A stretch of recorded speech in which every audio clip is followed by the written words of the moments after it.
Doktrin Tritunggal abad ketiga. Pendahuluan, Tritunggal atau Trinitas adalah doktrin iman Kristen yang mengakui satu Allah yang esa, namun benar dalam tiga pribadi, Allah Bapa dan Putra dan Roh Kudus, di mana ketiganya adalah sama esensinya, sama kedudukannya, sama kuasanya, dan sama kemuliaannya.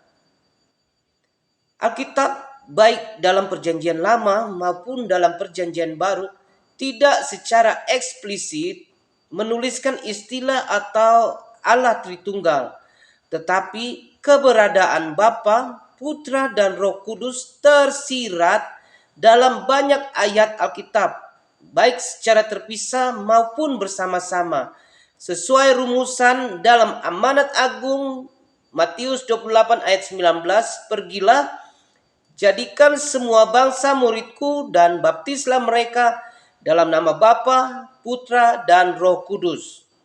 Ada beberapa persepsi dogmatis tentang doktrin Tritunggal. Yang pertama, monarkian. Selanjutnya, sabealisme, tritrisme, subordinasionisme, dan saksi Yehova. Bapak Gereja abad ketiga, Novantianus, sekalipun ia menulis Tritunggal dalam tulisan-tulisannya, namun pengajaran Novantianus sesat dan dilawan oleh gereja. Ia mengajarkan Tritunggal yang keliru, yaitu subordinasi Allah. Itu ada tingkatannya. Yang pertama, Roh Kudus lebih rendah dari anak atau firman Allah. Lalu Novantianus diekskomunikasi pada tahun 251 Masehi oleh sidang 60 uskup di Roma dan tidak boleh mengajar di anatema. Tetapi ia pergi dan ia mengajarkan ajaran-ajaran yang sesatnya. Ciri-ciri dari bidat Novantian adalah bersifat skismatik, keras kepala, suka memisahkan diri, ketika ditegur tidak mau nurut. Sombong, merasa paling tahu Alkitab, suka meremehkan orang lain. Playing victim, ketika dia ditegur, kok cuma saya sih yang ditegur? Ketika ditegur, kok kalian gak punya kasih? Dan lebih parah lagi, dia berani merubah ayat Alkitab demi pengajarannya. Selanjutnya, Praxeas. Praxeas mengajarkan bahwa seluruh kealahan ada di dalam Kristus. Dengan demikian, Praxeas beranggapan bahwa Yesus adalah Bapa itu sendiri. Yesus juga adalah anak dan sekaligus sebagai Roh Kudus. Karena itu menurut Praxeas, Allah yang esa bukan memiliki tiga pribadi yang berbeda, melainkan tiga peran atau tiga fungsi yang berbeda dari satu sama yang lain. Yang berikut adalah Sabellius. Ia adalah seorang tokoh yang beraliran modalisme, monarkisme, atau yang disebut dengan aliran unitarianisme.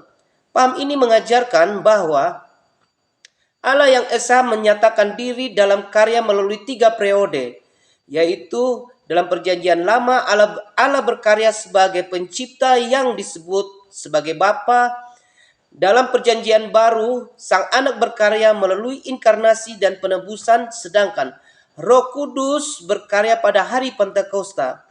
Namun istilah Bapa, Anak dan Roh Kudus di sini menurut Sabellius bukan menyatakan tiga pribadi yang berbeda, melainkan hanya menjelaskan tiga peran yang berbeda yang dikerjakan oleh satu pribadi Allah. Selanjutnya ada Arius. Dasar teologi Tritunggal Arius dibangun berdasarkan pandangannya yang menyatakan bahwa Logos itu dicipta sehingga tidak memiliki kekekalan. Karena itu ia mengajarkan bahwa Sang Anak, yaitu Yesus, bukan firman Allah yang menjadikan dari yang tidak ada menjadi ada. Sebab itu berkali-kali ia katakan Yesus bukan firman atau hikmat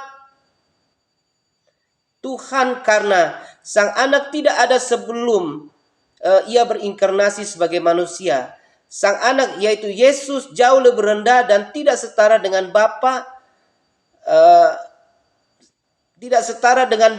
sang Bapa berdasarkan alasan filosofis, teologis dan eksegesis. Selanjutnya yaitu Tertullianus. Tertullianus disebut sebagai Bapa teologi Latin yang menulis karya dalam bahasa Latin. Ia dilahirkan di Tunisia, Afrika Utara pada tahun 150 Masehi. Ia dibesarkan dalam lingkungan kafir, tetapi pada tahun 197 ia bertobat dan memeluk agama Kristen. Sehingga ia menjadi seorang Kristen sejati yang setia dan gigih membela dan mempertahankan iman kepada Kristus. Tertullianus juga memahami dan mengikuti perkembangan teologis dan prinsip doktrin Tritunggal dari Bapak-Bapak Gereja abad kedua. Kemudian ia merumuskan dan mengembangkannya pada abad ketiga. Tertullianus yang pertama kali mencetuskan dan mempopulerkan kata istilah Tritunggal dan pribadi untuk menjelaskan relasi antara tiga oknum ilahi Allah Tritunggal yang masing-masing berbeda, yaitu Bapa, Anak, dan Roh Kudus. Tertullianus membangun teori yang terkenal, yaitu Allah sebagai satu substansi dan tiga pribadi yang berbeda. Ia mengajarkan bahwa secara ilahi Allah itu satu, namun secara pribadi Allah itu bersifat jamak, yaitu Bapa, Anak, dan Roh Kudus. Ketiga pribadi tersebut masing-masing berbeda. Artinya, pribadi Bapa bukan pribadi Anak, dan pribadi Anak bukan pribadi Roh Kudus. Demikian juga pribadi Roh Kudus bukan pribadi Bapa, meskipun ketiga pribadi tersebut berbeda satu dengan yang lain. Namun masing-masing pribadi itu adalah setara dan tidak saling bertentangan satu dengan yang lain dalam keilahiannya.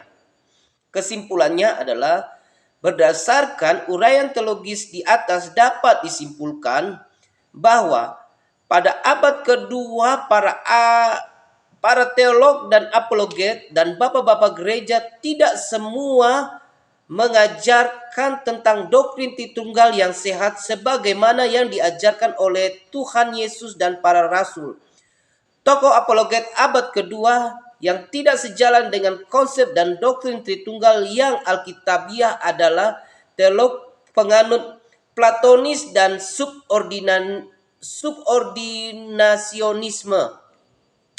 Jadi, menurut pandangan saya, jika kita berbicara doktrin Tritunggal abad ketiga tentang bapak-bapak gereja, dilarang keras kita menggunakan bapak-bapak gereja satu atau dua bapak-bapak gereja saja. Kita harus melihat konfirmasi bapak-bapak gereja yang lain. Yang paling aman, kita melihat teologi atau keputusan konsili, hasil pemikiran dari banyak orang, bukan hasil pemikiran person to person. Demikian presentasi saya. Tuhan Yesus memberkati.